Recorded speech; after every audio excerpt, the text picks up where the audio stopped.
चाहे बांग्ला भाषा को निकालें, चाहे पंजाबी भाषा को निकालें, चाहे सिंधी को निकालें, चाहे आप किसी को भी, मतलब उसकी जब आप उद्भव को समझेंगे, जब उसकी उत्पत्ति को समझेंगे, तो आपको उस एक चार्ट को ही जो है समझना पड़ेगा। और वो चार्ट जो है क्या है आपका, वो ये है कि वैदिक संस्कृत, उसके बाद लौकिक, फिर पाली, और उसके बाद प्राकृत। प्राकृत के बाद जो चीजें हैं वो क्या है, अपभ्रंश है। अपभ्रंश को ही क्या अवहट्ठ बोल दिया जाता है। इसी की एक धारा है, ठीक है ना, इसी से एक निकली हुई धारा। अब यहाँ जो आपको स्वरूप दिखाई देगा कि ये जो है कई स्वरूपों में बटेगी।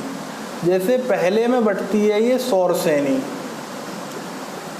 तो सौर सैनी से आपको पश्चिमी हिंदी,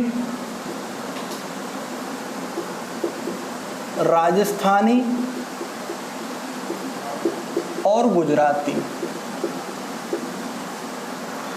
उसके बाद पैसाची, जिससे पंजाबी और लहंदा,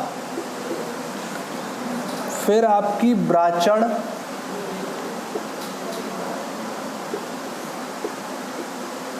जिससे सिंधी,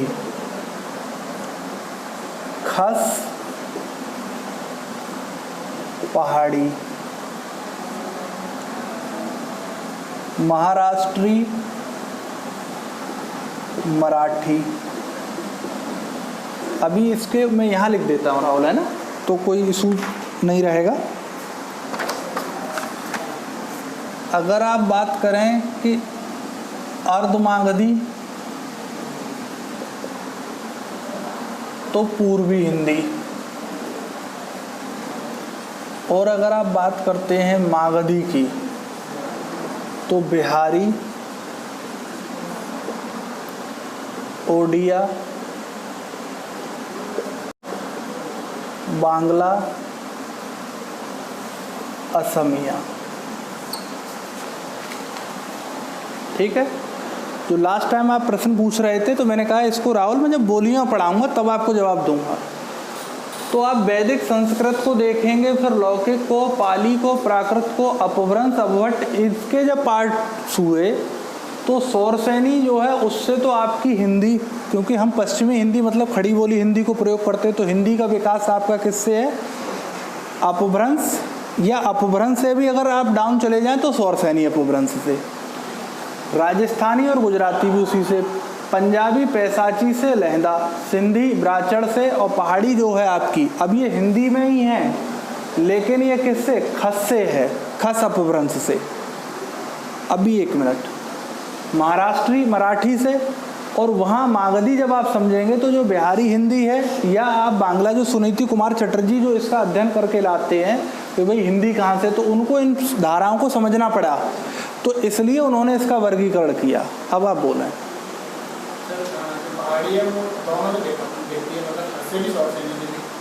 जो पहाड़ी जो मूल है वो उसका ये है, मैंने आपसे कहा ना कि बाजारू पुस्तकों से जैसे आप वो करेंगे तो आपको कई भ्रांतियाँ उत्पन्न होती हुई दिखाई देंगी, लेकिन आप जो विद्वानों के द्वारा लिखे गए संदर्भ ग्रंथ हैं, अगर आप वहाँ से चलेंगे तो आपको ये जो डायग्राम जो मैंने आपको बताया, क्योंकि ये जो है राहुल, आप एक एग्ज़ाम, मतलब मैं कई बार जिक्र करता हूँ नेट नेशनल एलिजिबिलिटी टेस्ट, ये उसके रेफरेंसिंग के डायग्राम जो है इसके स्तरीय जो पुस्तकें हैं वहाँ से ये रेफरेंसिंग है, तो मतलब इनके कटने का कोई सवाल बनता ही नहीं है। आप कोर्ट में भी चैलेंज कर देंगे तो चैलेंज होगा,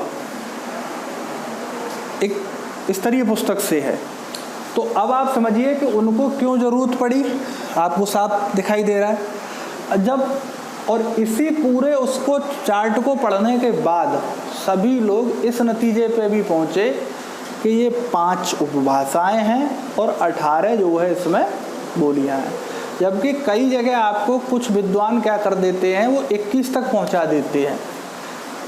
उस 21 का मैं भी आपको बताऊंगा कि देखो ये 21 कैसे हो रही हैं, और जो सर्वमान्य हैं वो 18 हैं, वो कैसे हैं, ठीक है ना, उसको समझते हैं।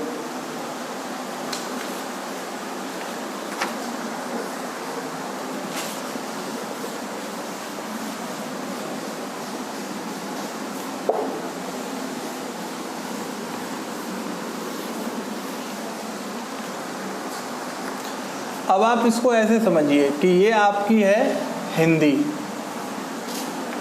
और यहाँ आपकी पश्चिमी हिंदी, उसके बाद पूर्वी हिंदी,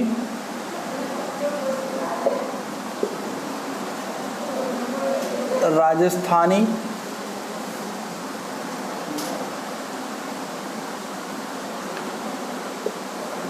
पहाड़ी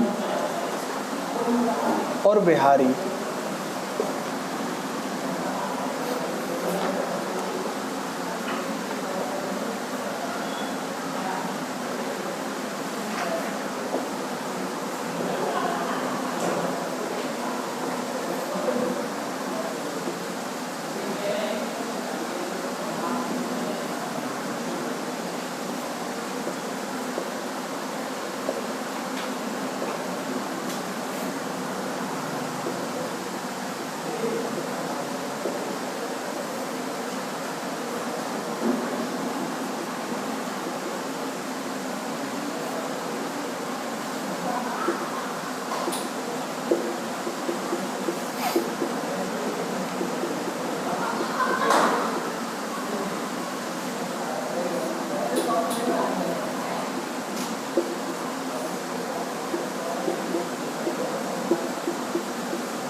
ठीक है राहुल, अब इसको समझिए कि पश्चिमी हिंदी में खड़ी बोली है, ब्रजभाषा है, बुंदेली है, हरियाणवी है, कन्नौजी है।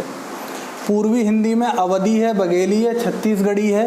राजस्थानी की अगर हम बात करें तो क्या है, मारवाड़ी है, जयपुरी है, मेवाती है, मालवी है, पहाड़ी हिंदी में गढ़वाली, कुमायूनी, नेपाली, और बिहारी हिंदी में मैथिली, मगही, भोजपुरी, ये है।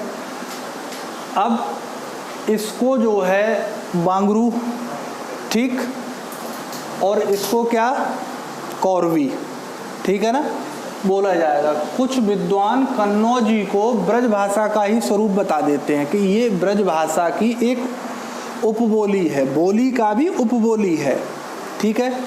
इसी तरीके से यहाँ पर आपको ढूंढासी मिलेगी, ठीक है ना, ढूंढासी जो बोलेंगे तो वो जयपुरी का ही अन्य नाम है, जबकि लोग कॉमा लगा करके ढूंढासी लिख देते हैं, तो वो क्या हो जाती है 19वीं।